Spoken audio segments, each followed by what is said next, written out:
더 배움 합격의 공식 약속의 이름 최승건입니다. 반갑습니다. 2019년도 여러분들 그 계리직 한국사 시험 보느라고 굉장히 고생들 많이 하셨죠. 역대 아마 이런 일이 없었을 텐데 많이 당황들 하시고 힘들어 하시고 한국사가 이렇게 우리의 뒤통수를 칠 줄이야 모르셨던 분들 굉장히 많으셨으리라 그런 생각을 해봅니다. 그러나 2019년도 계리직 한국사 부분도 제가 충분히 예상했던 부분이었었고요. 만만하게 여겼다가 큰 코 다친다라는 그런 경고를 제가 누차 말씀을 드렸습니다. 그럼에도 불구하고 제 경고를 무시하시고 그냥 평상시대로 한국사 만만하게 공부하셨던 분들 같은 경우에는 한국사 때문에 많은 곤란한 상황이 되지 않았을까라는 그런 생각을 한번 해보면서 그러나 뭐 지나간 거 우리가 어떻게 합니까? 다시 되돌릴 수 없지 않습니까? 그래서 다시 2020년도 계리직 한국사 어떻게 준비를 해야 되는가 그 해답과 비법 간단하게 제가 여기서 안내해 드리도록 하겠습니다. 계리직 한국사 오리엔테이션 속으로 들어가 보도록 합니다. 우선 이제 저에 대해서 알아야 되겠죠? 뭐 여러분들 뭐 저에 대해서는 너무나 잘 알고 계시리라 생각을 하기 때문에 여기 한번 쭉 보시면 주로 한국사 부분에서 여태까지 외길만 걸어왔던 그런 사람이다라는 거 제가 말씀을 드리고요. 그 외에 뭐 칸이 이제 모자라서 그랬습니다만 여기에다가 제가 그동안 지었던 뭐 교재라든가 저서 등을 간단하게 여기다 적어놨습니다. 제가 이렇게 말씀드리는 이유는 믿고 여러분들이 저와 함께 공부를 하셔도 된다라는 그런 믿음을 제가 주기 위해서 알려드리는 것이고요. 자, 계리직 한국사 부분을 좀 보도록 하겠습니다. 우선 난이도 어떻냐? 우리가 이제 보통의 경우에 컴퓨터가 제일 어렵고 그 다음에 한국사 그닥 어렵지 않다라고 대답하시는 분들이 상당히 많이 있었는데 그러나 지난 2019년도 한국사에서는 한국사가 굉장히 어려웠다라고 반전 그쵸? 완전히 그 반전이 있었었죠. 그 한국사가 작년 같은 경우에 굉장히 어려웠습니다. 자, 컴퓨터 역대 컴퓨터에서 그 제일 어렵다고 생각하는 컴퓨터에서 어떻게 점수가 나왔느냐. 보통 70점 이상은 별로 없습니다. 30% 조금 안 되고요. 70점 미만이 더 많은 비율을 차지하고 있었다라는 겁니다. 자, 그러기 때문에 여러분들이 준비 기간, 보통 계리직 준비 기간은 6개월 미만이 상당히 많이 있는데 앞으로는 조금 더 여러분들이 더 신경을 써 주셔야 되지 않을까라는 그런 생각 한번 해보고요. 현재 직장을 다니고 있는 사람들과 또 그다음에 직장을 다니지 않고 오로지 계리직만 공부하시는 그런 분들, 무직인 분들이 훨씬 더 많이 있다라는 겁니다. 앞으로 이 추세는 계속 이어지리라 생각을 합니다. 응시 연령은 20대, 30대가 골고루 분포를 차지하고 있고요. 최근 들어서는 40대가 증가 추세에 있다는 것도 여러분들 기억해 두시기 바랍니다. 그래서 20대, 30대, 40대 골고루 시험을 보신다라고 생각하시면 될 것 같고요. 자, 계리직 한국사 우리가 계리직 시험에서 경쟁률을 보겠습니다. 경쟁률은 지역별로 약간의 차이가 있는데 78대 1, 78.3대 1에서 88.3대 1 정도로 굉장히 높은 경쟁률을 보이고 있습니다. 자, 합격 가능 점수를 보게 되면은 평균 82점 받아야 되시고요. 평균 82점을 받는다는 것은 곧 한국사 부분에서 여기에서 이 한국사에서 높은 고득점을 받으셔야지만 82점이 나올 수 있다라는 거죠. 왜? 컴퓨터에서 점수를 까먹기 때문에 그렇습니다. 그렇기 때문에 한국사에서 높은 점수 받을 수 있도록 여러분들이 준비를 해 주셔야 된다. 그러나 작년 같은 경우에는 한국사에서 50점도 안 되시는 분들이 수두룩 빽빽 어마어마하게 많았다라는 겁니다. 그럼 왜 이런 결과가 나왔을까요? 왜? 무엇 때문에? 바로 한국사 만만하게 생각해서 공부를 안 하셨다라는 거죠. 기타 공부하셨던 그런 그 기존의 방식을 계속 유지를 하시면서 제가 그렇게 강조했음에도 불구하고 속으로 비웃는 분들이 상당히 많이 있었다라는 겁니다. 그래서 저는 편성을 했습니다. 어떻게 편성을 했을까요? 작년에 비해서 약간의 좀 다른 점이 있는데요.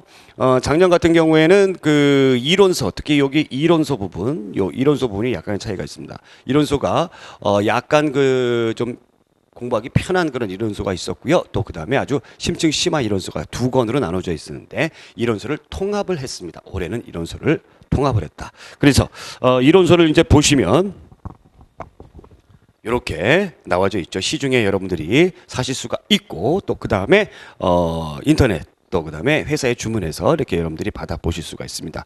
디자인도 좀 작년에 비해서 좀 더 멋지고 고급진 그리고 두꺼워졌습니다. 그래서 완벽한 이론서로 제가 준비를 딱 해놨다라는 겁니다. 또 이론서 안에는 단원별로 어떻게 구성이 되어 있습니까? 단원별로 제가 확인 문제까지도 실어놨으니까 이론서 공부하시면서 문제 풀면서 감을 익혀나가는 것을 동시에 할 수 있다라는 거죠. 그 전에 여러분들이 아마 기출문제집이라는 것을 받아보신 분들도 있을 겁니다. 2008년부터 2019년도 작년도까지 계리지 기출문제 이거 반드시 풀어보셔야 됩니다. 왜?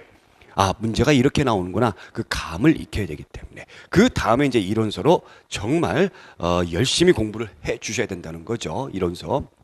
아까 제가 보여드렸던 그 책으로 공부를 하는데 중요한 것은 이론서 공부를 할 때 여러분들이 한국사 외울 게 정말 많다. 정말 많다.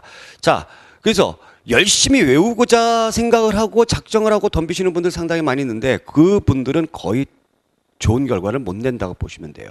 외운다는 생각 가지지 마시고요. 저와 함께 한국사를 즐긴다, 알아간다라는 생각으로 공부해 주셔야 됩니다. 그래야지만 여러분들이 원하는 고득점 받을 수 있어요. 외우다 보면은 정말 그 한계에 부딪히기 때문에 또 요즘 들어서 작년 같은 경우 더 그렇습니다. 작년 같은 경우 어떤 여러분들의 상상력이라든가 응용력을 테스트하는 문제들이 많이 출제가 되기 때문에 여러분들이 외운 것만 가지고는 부족하다라는 겁니다. 그렇기 때문에 외우려고 들지 마시고 중요한 것은 제가 여러분들의 상상력과 응용력을 키우기 위해서 어디서 여러분들을 만들어 드립니까? 강의 속에서 만들어 드리죠. 그래서 강의 열심히 들어주셔야 돼요. 그거 여러분들하고 저거 꼭 약속해 주셔야 됩니다. 안 그러면 여러분들 실패합니다. 꼭 강의 들어주시기 바랍니다. 아시겠죠? 빼먹지 마시고. 자, 그 다음에 이제 최강평성으로 적중 문제집, 반드시 풀어야 될 문제집, 그 다음에 심화 문제집, 이것도 적중 문제집 약 1,500문제 정도 편성을 해 놓았습니다. 그래서 이걸 풀으신다면 여러분들이 한국사 문제 이런 것들이 있구나. 또 푸는 과정에서 제가 한 문제 한 문제 정답만 알려드리는 것이 아니라 이 문제가 이러한 방향으로 튈 수 있다. 또 다른 방향으로 튈 수 있다. 그런 것까지 제가 알려드리니까 이 적중 문제도 혼자만 풀고 점수 매기고 그러지 마시고 어떻게 합니까? 물론 그걸 먼저 하신 다음에 제 강의를 들어주십사라고 당부 꼭 드립니다. 그 다음에 맨 마지막에 봉투 모의고사라고 해가지고 여러분들 최종 점검을 해주시면 될 것이다 라고 말씀드리고요.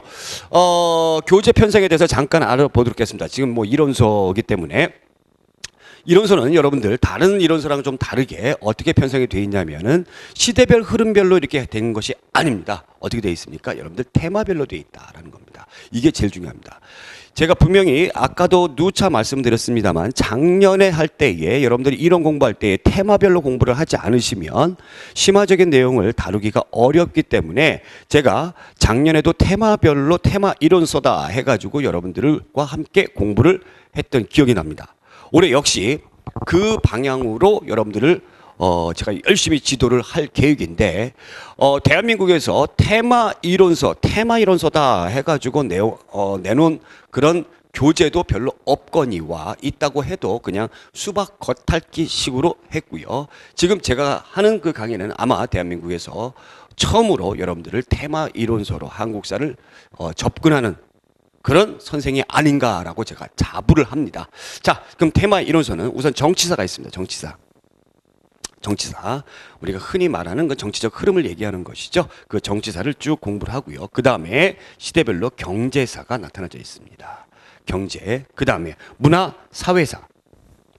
자, 그 다음에 사료 집중 연구 이런 것들이 있고요. 그 다음에 테마별 유물 사건 정리가 되어 있어요. 여기에 플러스 뭐가 있습니까, 여러분들? 예, 통치사가 있고요. 통치체제. 그 다음에 또 뭐가 있을까요? 여러분들 학문이 있습니다. 그 다음에 우리나라는 이 종교와 깊은 관련이 있죠. 불교. 그 다음에 독립운동. 자, 여러분들 책을 받아보신 분들은 아마 그렇게 정리가 돼 있으리라 생각합니다. 교재의 몇 페이지에 이러한 내용들이 자세히 나와져 있냐면 거기 그 맨 앞장에 보게 되면은 여러분들 테마별로 제가 정리를 했던 것이 잘 나타나죠. 있죠. 정치, 경제, 네, 그다음에 사회, 통치 체제, 학문, 문화, 불교. 그다음에 또 뭐가 있을까요?